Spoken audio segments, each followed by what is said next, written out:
इस प्रश्न का उत्तर हमें शास्त्रों, पुराणों और योग दर्शन में मिलता है। शिव स्वयं आदियोगी और योगेश्वर हैं। वे ध्यान की पराकाष्ठा माने जाते हैं, लेकिन उनके ध्यान का विषय क्या है? कुछ प्रमुख उत्तर इस प्रकार हैं। 1. शिव मां आदिशक्ति पार्वती का ध्यान करते हैं। शिव और शक्ति अलग नहीं हैं। शक्ति के बिना शिव शव के समान हैं। इसलिए कई पौराणिक ग्रंथों में उल्लेख है कि शिव ध्यान में आदिशक्ति मां दुर्गा पार्वती का ध्यान करते हैं, जैसे ध्यान में उनका साक्षात्कार करते हैं और उनसे एकत्व की अनुभूति करते हैं।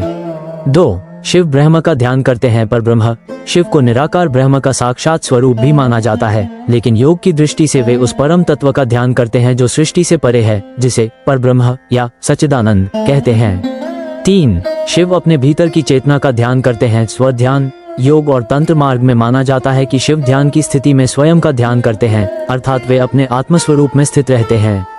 इसे स्वरूप ध्यान या निर्विकल्प समाधि कहा जाता है। 4. शिव कभी कभी अपने भक्तों का भी ध्यान करते हैं।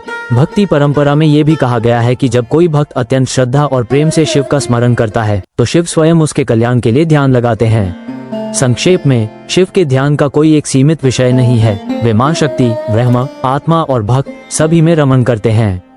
यही कारण है कि वे योगीश्वर भी हैं और भक्तवत्सल भी।